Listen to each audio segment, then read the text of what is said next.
Salut, bonsoir. Ok, je suis de retour. Une alarme qui s'est déclenchée. Euh,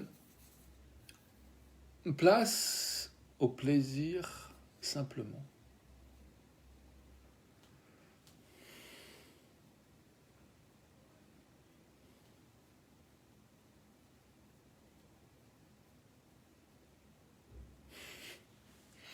Est-ce que c'est pas génial juste de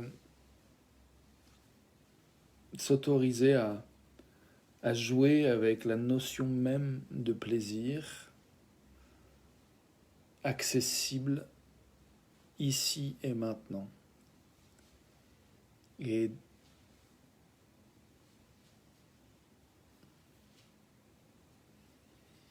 est-ce que c'est pas génial de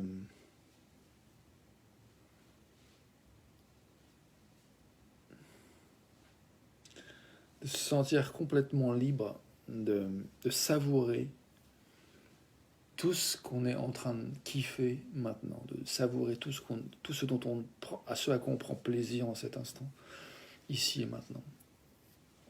Est-ce que c'est pas génial de juste faire ça?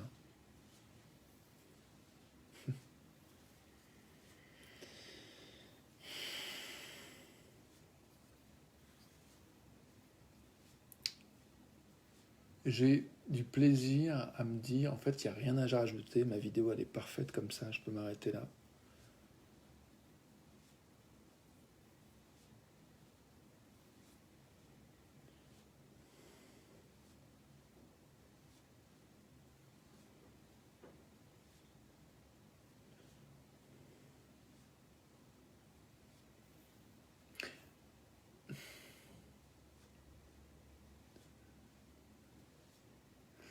Ouais, en fait, je prends plaisir à prendre un peu de silence pour juste sentir ce thème, cette notion du plaisir simplement,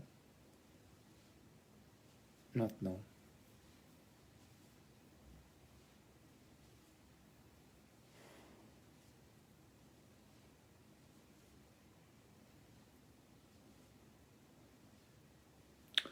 Il y a une pensée qui m'est passée par la tête qui n'était pas du tout plaisante. Je sais pas si tu as senti l'énergie changer, mais moi je l'ai senti, mais très clairement, très nettement. Et par contre, quand j'ai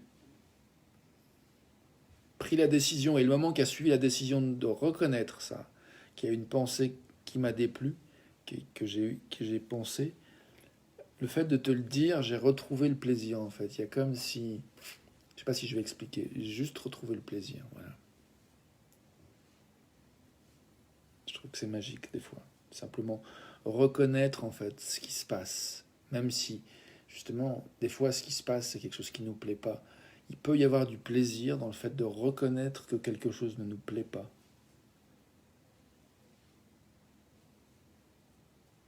Plutôt que de faire semblant, comme si de prétendre que ça n'a pas eu lieu.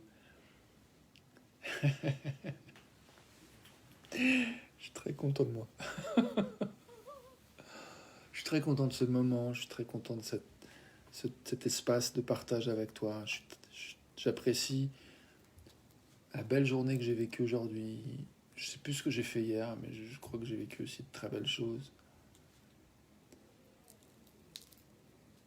Et le jour d'avant aussi. Sûrement, je crois que je vis de plus en plus de très belles choses en fait. Je crois que j'ai jamais autant, euh, comment dire, senti que je fais partie d'un tissu de gens, de personnes humaines avec qui il y a des propositions de faire des choses ensemble.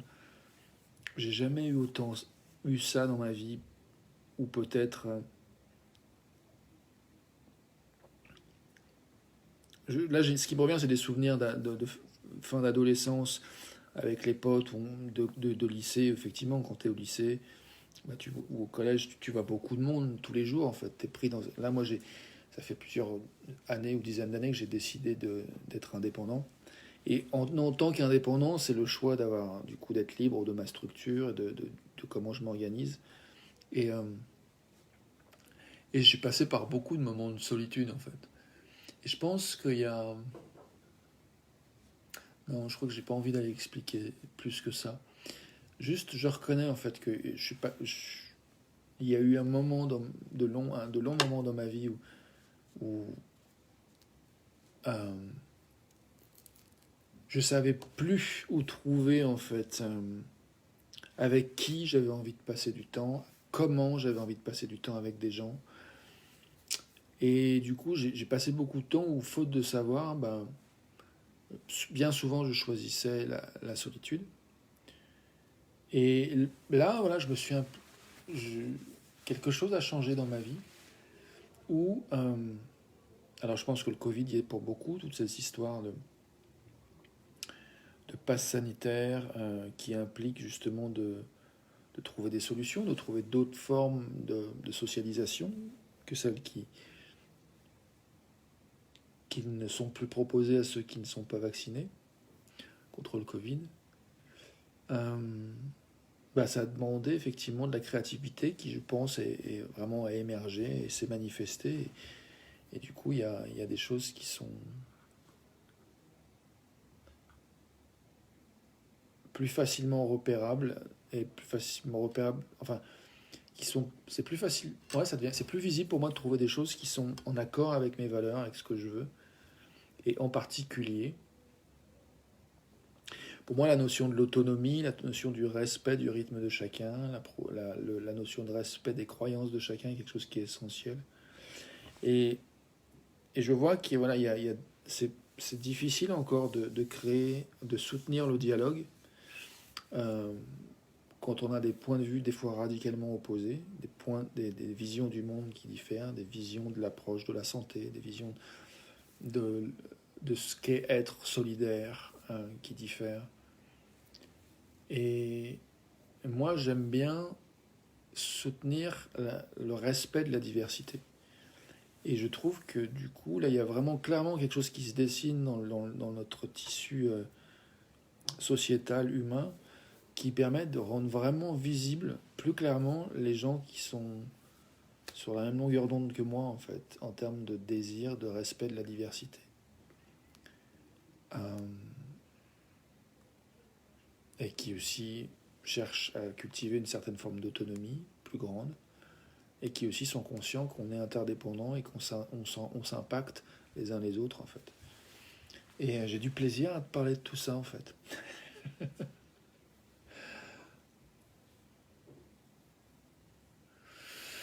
Voilà.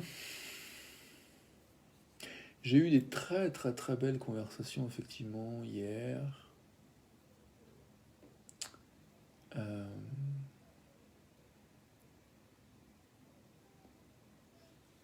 Hier, non, avant-hier, surtout avant-hier et avant-avant-hier. Hier, je me souviens plus trop de ce que j'ai fait, mais peu importe. Aujourd'hui, je me souviens. Euh,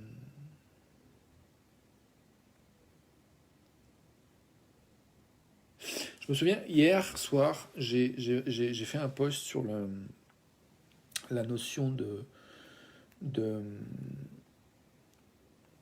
cette idée que j'avais glanée au détour d'une conversation avec Marie, dont que je mentionnais hier, sur l'idée de, plutôt que de cacher un défaut, alors là c'était dans le contexte de création artistique, euh, qu'elle me disait ça, mais moi je voyais bien dans le niveau, dans la relation à soi, la relation à l'autre, de ce qu'on peut percevoir comme un défaut, au lieu de le cacher, le valoriser. Et donc de chercher comment valoriser en fait les qualités de ce qu'on peut considérer comme un défaut. Et ça, j'ai trouvé ça très intéressant d'explorer ça un peu. Je suis pas sûr d'avoir été très clair dans ce que j'ai écrit. Pas sûr d'avoir été aussi. Enfin, je suis assez clair que je n'ai pas été aussi clair que j'aurais voulu. Et en même temps, là, tu vois, je suis content de revenir sur ce sujet et te dire que.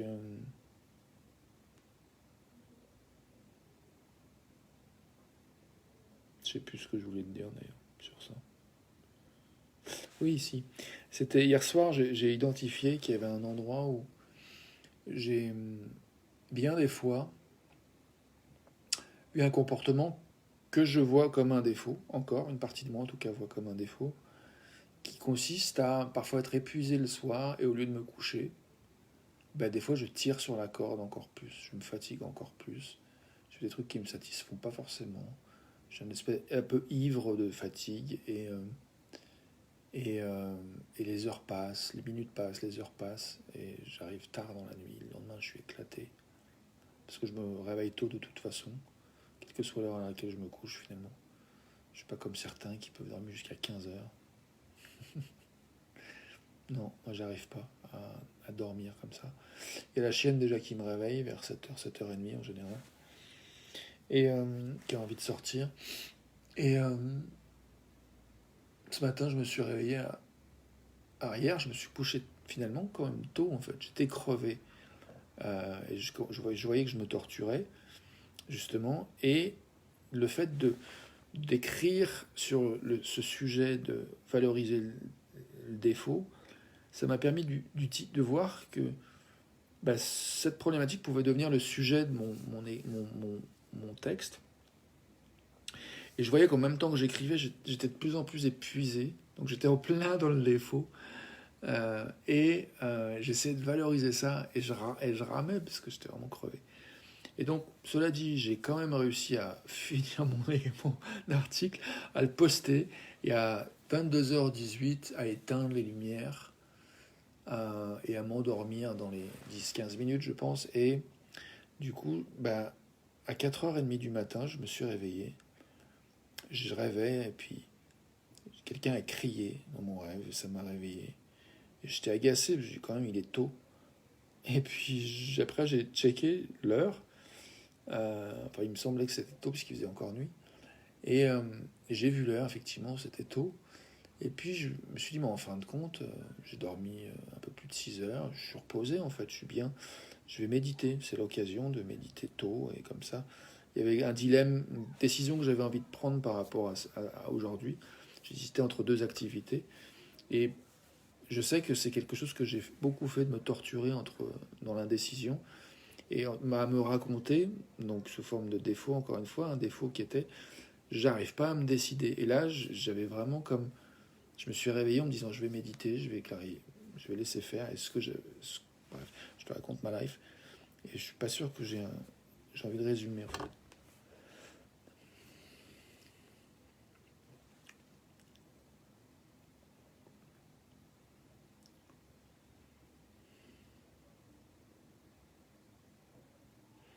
Je réfléchis comment je peux résumer. Euh,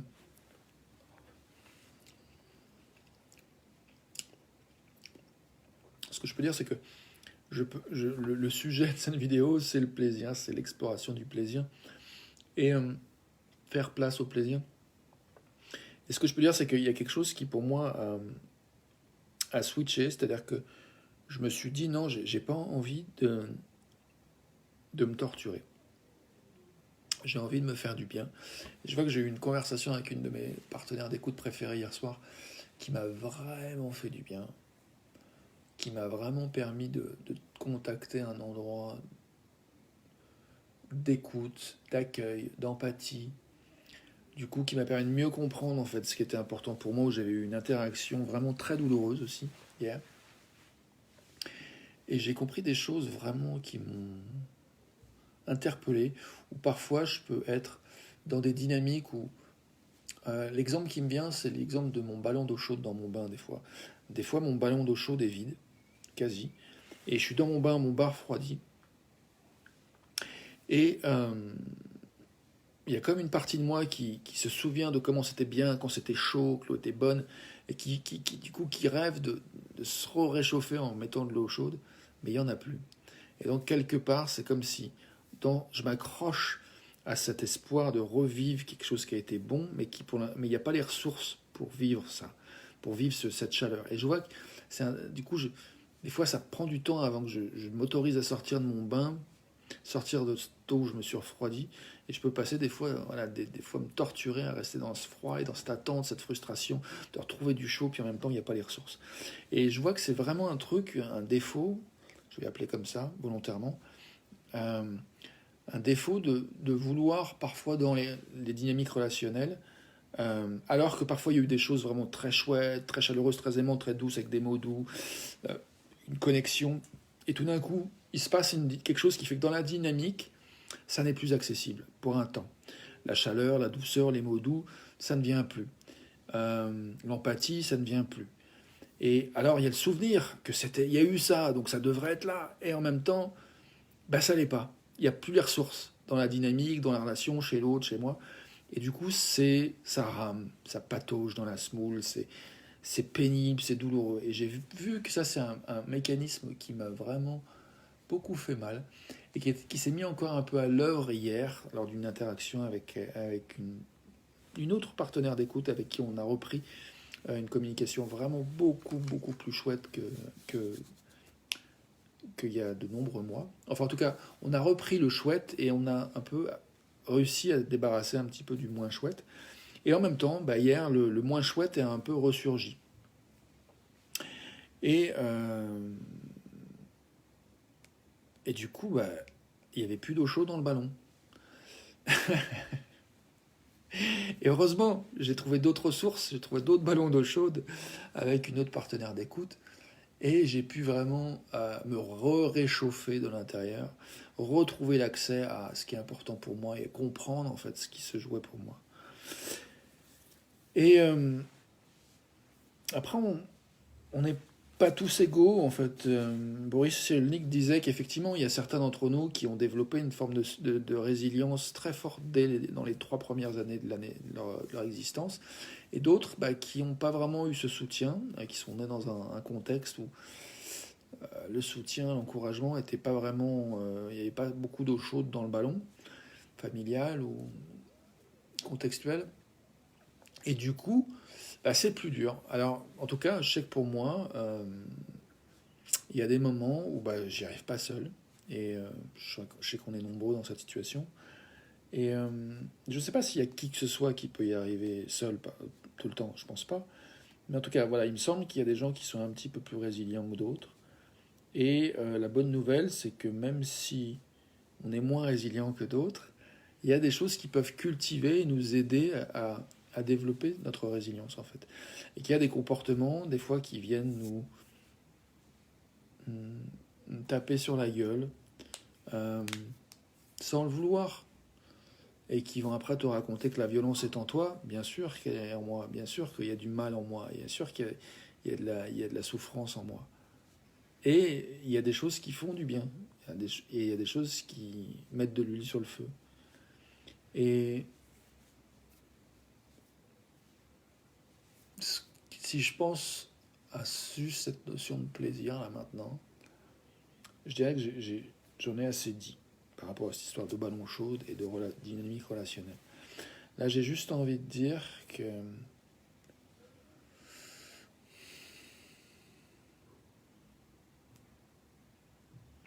je suis très content d'être là. Ça fait 18 minutes que je cause. Et je crois que j'ai envie de m'arrêter très bientôt. Euh,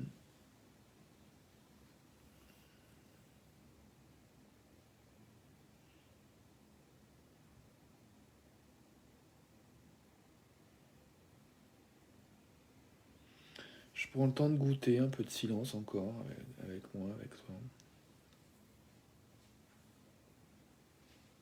Je trouve que c'est assez magique, toutes ces vidéos que je fais tous les jours et la connexion qui s'établit avec toi, avec moi, avec nous, avec les uns les autres, avec des conversations qui sont voilà, des fois plus agréables que d'autres, des fois qui sont vraiment plus stimulantes que d'autres aussi, plus douloureuses que d'autres. Et en même temps, toutes les prises de conscience que ça permet, en fait, tu vois,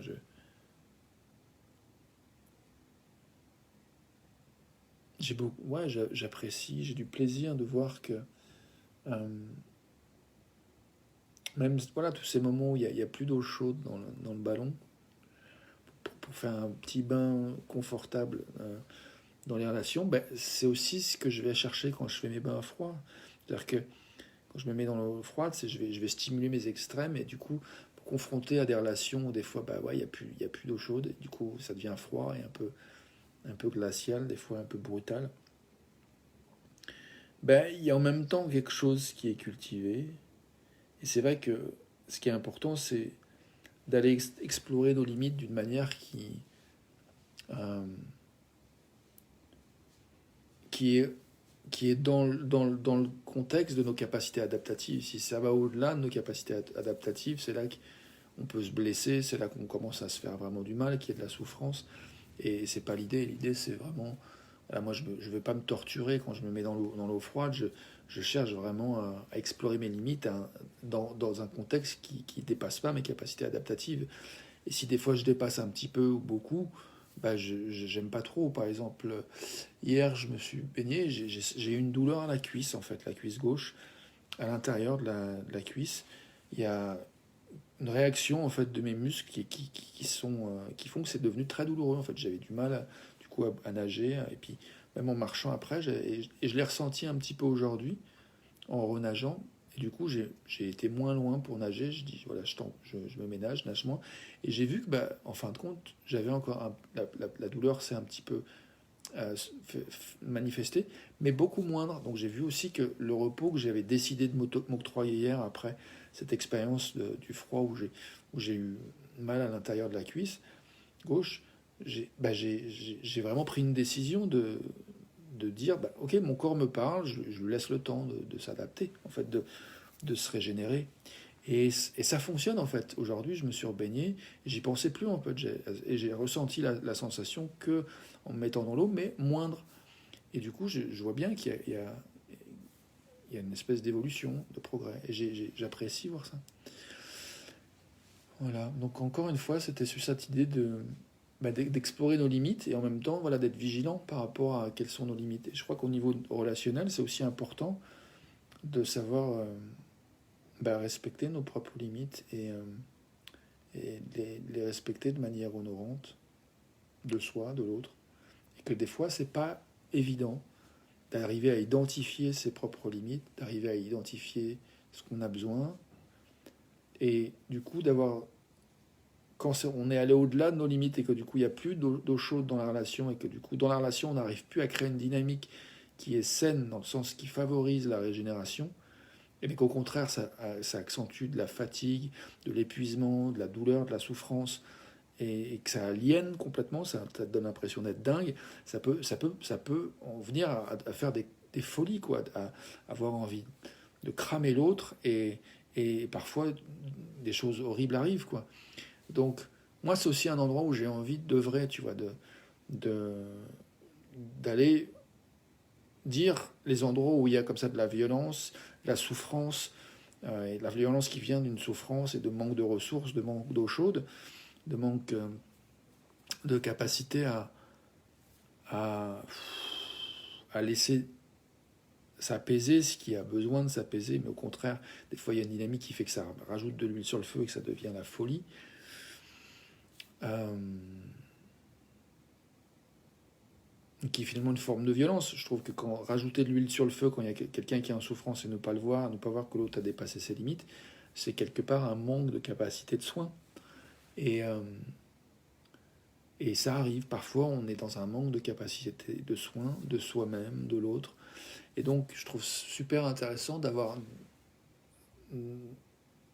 la connaissance de là où on peut aller chercher des ressources qui vont nous aider à réchauffer le bain, peut-être prendre une bouilloire, faire chauffer de l'eau, ou bien s'autoriser à puiser en soi de sortir du bain, de se sécher et de s'habiller, ou bien d'appeler quelqu'un, ou bien de recevoir un appel. Pour moi, hier, c'est vraiment le cadeau. J'ai reçu un appel d'une de mes partenaires d'écoute qui voulait un temps d'écoute, mais qui était aussi disposée à écouter. Du coup, voilà, on a commencé par écouter ce qui se passait pour moi avant que je l'écoute elle. Et vraiment, ça m'a fait un bien de dingue, quoi. Vraiment, ça m'a fait un bien de dingue. Donc j'apprécie de partager tout ça. Je te remercie de ton attention et je m'arrête là. Je crois que je suis bien. C'est un bon moment pour arrêter. Pleasure. Merci pour cette petite partie de plaisir. À tout de suite. À demain. Ciao.